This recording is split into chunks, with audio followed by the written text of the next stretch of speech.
Senhor presidente da Assembleia Legislativa do Estado de Goiás, deputado estadual José Witt, excelentíssimo senhor vice-governador do Estado, doutor José Wellington Figueiredo Júnior, representante do excelentíssimo senhor governador do Estado de Goiás, doutor Marconi Ferreira Perello Júnior. Muito bom vê-lo vivo, forte, com saúde, depois de toda a violência que passou aqui nessa sessão solene, vice-governador. Cumprimentar o presidente do Tribunal de Justiça do Estado de Goiás, desembargador Gilberto Marques Filho. Cumprimentar o secretário municipal de governo, senhor Samuel Almeida, representante do excelentíssimo senhor prefeito de Goiânia, Iris Rezende Machado, ex-presidente dessa casa, Samuel Almeida. Cumprimentar o presidente da Câmara Municipal de Goiânia, doutor Andrei Azeredo. Cumprimentar o presidente do Tribunal de Contas dos Municípios do Estado de Goiás, conselheiro Joaquim Alves de Castro Neto, ex-deputado dessa casa. Cumprimentar o secretário de Segurança Pública e Administração Penitenciária, coronel Edson Costa Araújo. Cumprimentar o comandante-geral da Polícia Militar do Estado de Goiás, coronel Divino Alves de Almeida. Cumprimentar o comandante-geral do Corpo de Bombeiros Militar do Estado de Goiás, coronel Henrique Helbgen Júnior. Cumprimentar o diretor-geral da Polícia Civil, delegado Álvaro Cássio Santos. Cumprimentar aqui também o representante do Ministério Público do Estado de Goiás, promotor de justiça, escritor Jales Guedes Coelho Mendonça. Senhores deputados, senhoras deputadas, senhores secretários de Estado, senhores prefeitos, senhores vereadores, servidores públicos, policiais, imprensa, todos que ocupam esta sessão solene nesta tarde. Quero aqui agradecer o convite e a confiança depositada em mim pelos deputados de oposição para que ocupasse a tribuna desta Casa de Leis nesta data que marca o início dos trabalhos legislativos desse próximo biênio de 2017-2018. A eleição do presidente da Assembleia Legislativa do Estado de Goiás, deputado José Witt, representa, na prática, a unidade do parlamento goiano, em torno de um gestor que, com certeza, fará as ações necessárias para a valorização e autonomia do Poder Legislativo.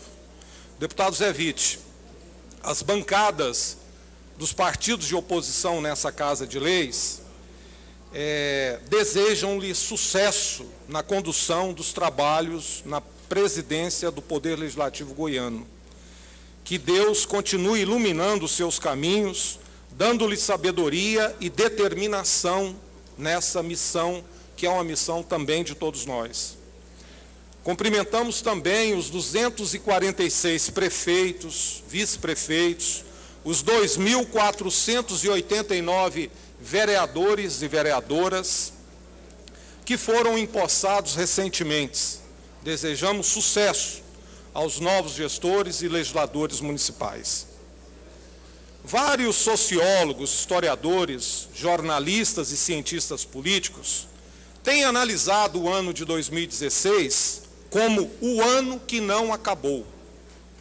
Isto em função dos abalos na área política e econômica.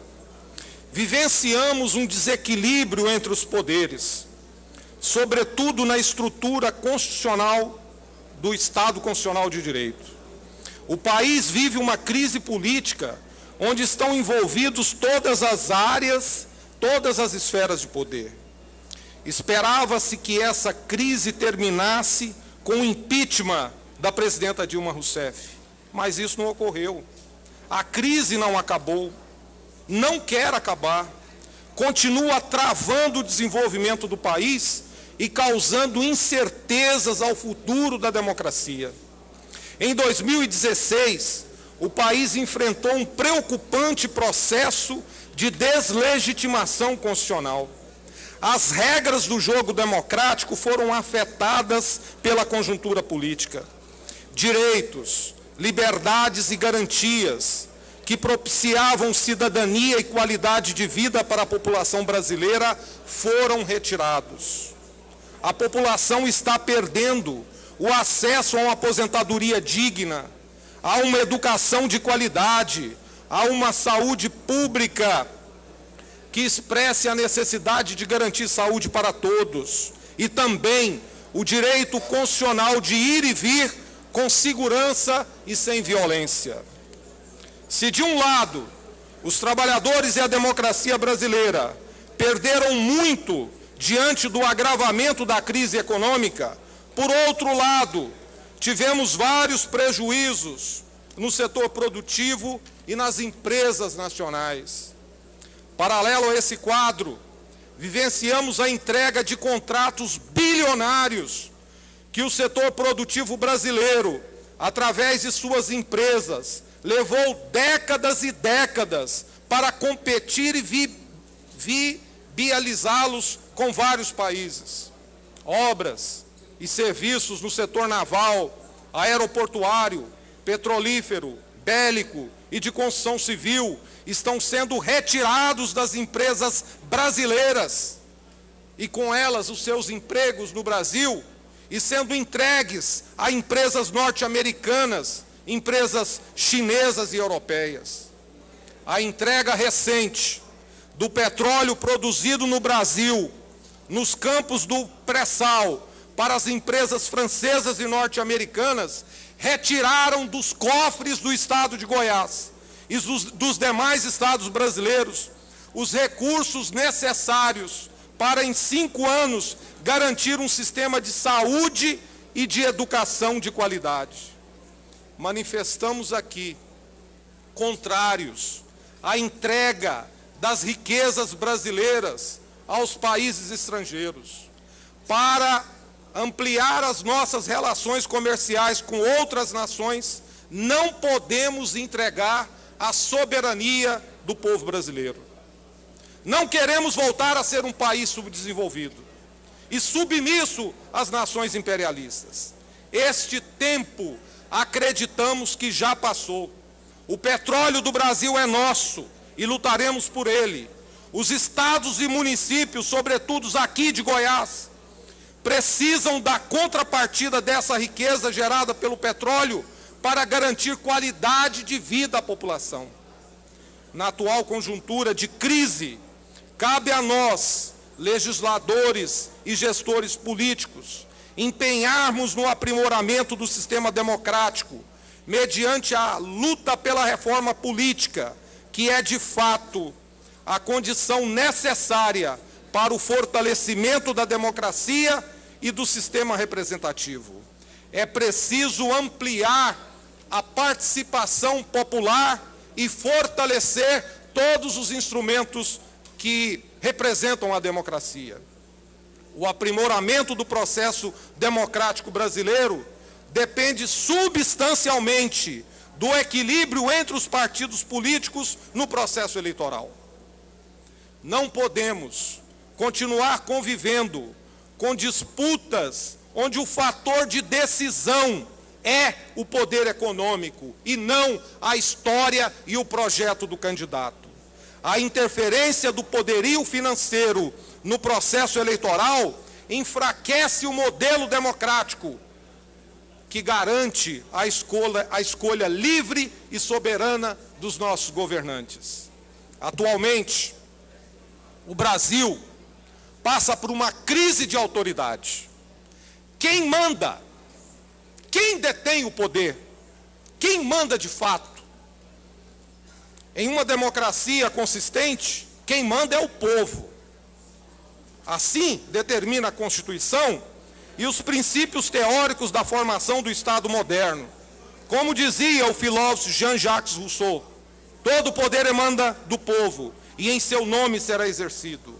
Portanto, este desequilíbrio entre os poderes executivo, legislativo e judiciário impõe um grave enfraquecimento da nossa democracia. Devemos entender melhor como funciona essa tripartização dos poderes. Cada um deles tem suas funções típicas muito bem delineadas, mas é importante sempre reforçar que ao Executivo cabe gerir as leis, inclusive no que tange os recursos públicos arrecadados dos impostos pagos pela população.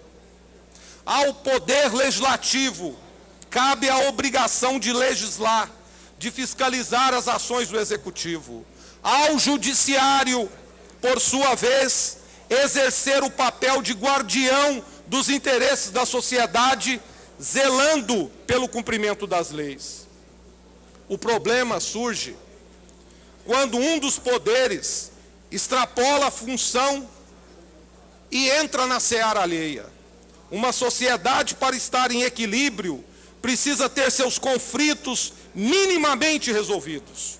Quando o Legislativo deixa de fazer sua parte, permitindo brechas, o Judiciário é chamado para resolver essa omissão.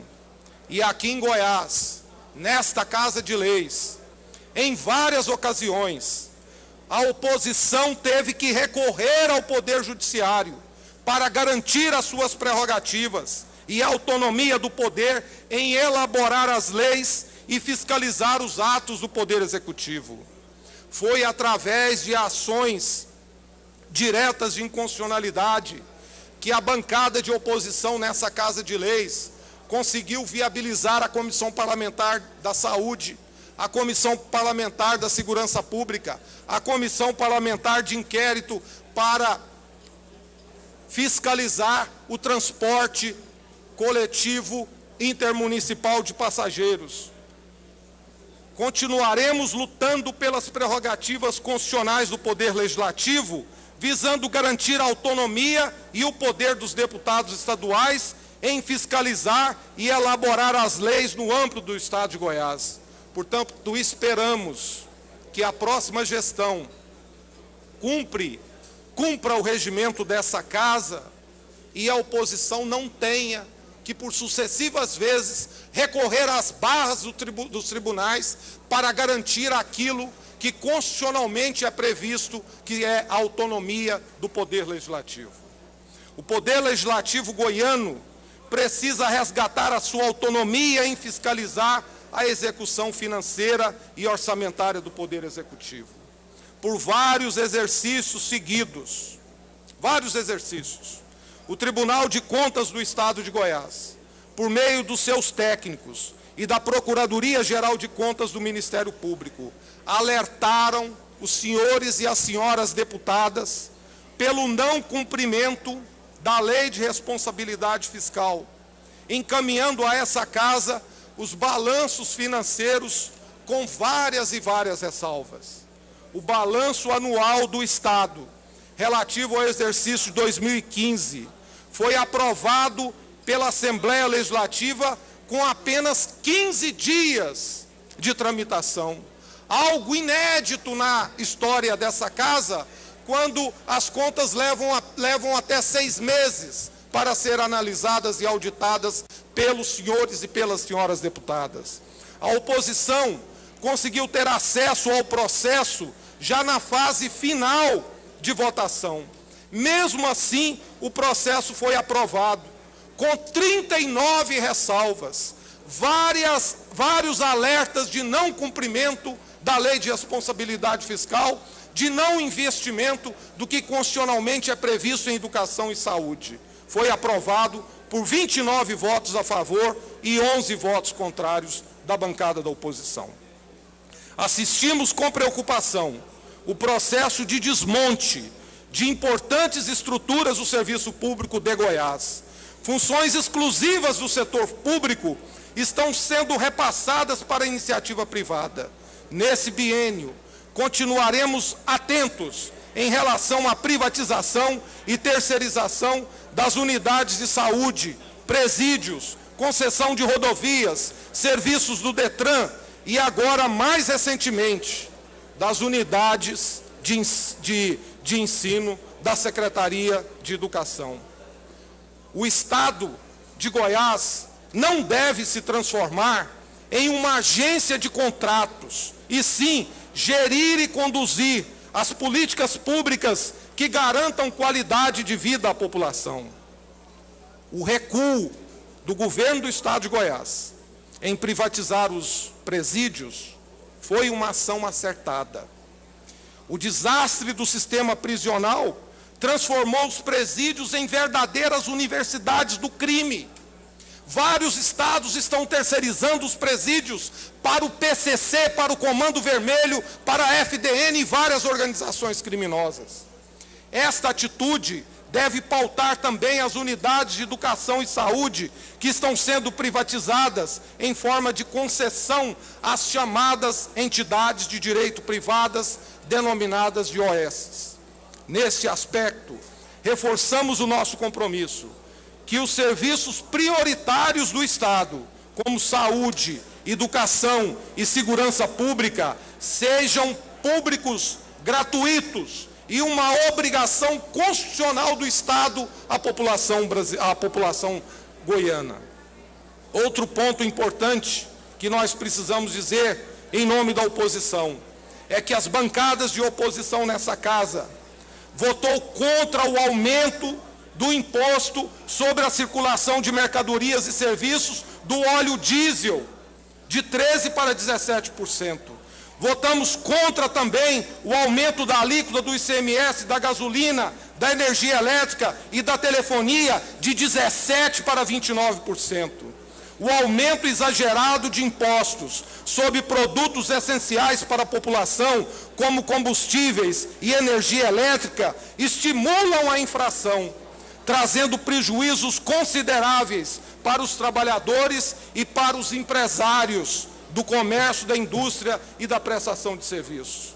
Votamos contra também o aumento da alíquota de contribuição previdenciária descontada dos salários dos servidores públicos, de 11% para 14%. O funcionalismo público estadual não pode ser penalizado pela dita crise, pela qual não possui culpa e nenhuma responsabilidade. Votamos contra os benefícios fiscais, isenção fiscais, concedido à empresa italiana Enel, que assumiu a distribuição da energia elétrica de Goiás. Com esse benefício fiscal, haverá uma diminuição na arrecadação do Estado com imposto sobre circulação de mercadorias. Esses recursos seriam extremamente importantes para o desenvolvimento da saúde e da educação, principalmente no aporte aos municípios do interior de Goiás. Fomos contrários a todos os projetos de leis que retiraram dos servidores públicos estaduais seus direitos historicamente assegurados na legislação. Em relação à segurança pública, Goiás transformou-se em um estado violento. Houve um aumento de 97,34% no número de homicídios, comparados ao exercício de 2005 a 2015. Dentre os 26 estados da Federação e do Distrito Federal, Goiás é o 5º estado mais violento da nação. Os dados estão estampados no Atlas da Violência 2016, divulgado pelo IPEA, Instituto de Pesquisa Econômica Aplicada. A capital do estado, Goiânia, transformou-se em uma década na 29ª cidade mais violenta do planeta, do mundo. E está entre as 11 cidades mais violentas do Brasil. Algo surreal. Infelizmente, o que antes assustava só as capitais, passa a torturar também as cidades do interior. É um conjunto de ações equivocadas que configuram esta triste realidade. Faltam investimentos em infraestrutura, nas delegacias, na construção de presídios, nas carreiras dos policiais civis e dos policiais militares, na aquisição de equipamentos e concursos públicos para o efetivo das polícias civil e militar. Por várias vezes, solicitamos em Goiás a presença da Força Nacional de Segurança para contribuir com a Polícia Civil e Militar no combate ao crime.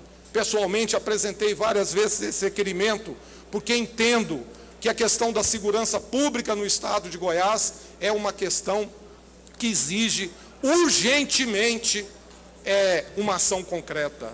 Aqui nessa Casa de Leis, na legislatura passada, dos 41 deputados, 11 tiveram seus veículos furtados, com 30 na cabeça e um total desespero. Se isso ocorre aqui com as autoridades do Poder Legislativo, imagine com o cidadão que vive do trabalho para a sua residência. A oposição em Goiás cumpriu o seu papel, atuando de forma propositiva e combativa, defendendo os interesses da sociedade. Dessa forma, quero conclamar todos os colegas parlamentares para que essa legislatura continue, nesses últimos 2 anos, como uma legislatura rica nos debates, com intensidade na interlocução entre os poderes, produtiva nos projetos, nas emendas e na apresentação de requerimentos, e, sobretudo, fiscalizadora no cumprimento constitucional dos demais poderes. O parlamento é a essência, o palco para a defesa e construção de uma sociedade justa e fraterna, formada por um povo soberano. Essa legislatura terá que construir a marca da defesa da autonomia do poder legislativo, com respeito mútuo e companheirismo entre os seus membros. Finalizo esse pronunciamento nessa sessão solene, citando o professor, escritor, antropólogo, ex-vice-governador do Rio de Janeiro, professor Darcy Ribeiro, saudoso entre nós, que em 1982 profetizou: se os governantes não construírem escolas, em 20 anos faltará dinheiro para construir presídios.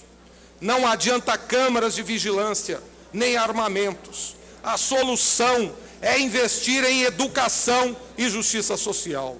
Que este ano seja um ano produtivo na defesa dos interesses da população do estado de Goiás. Muito obrigado a todos e a todas.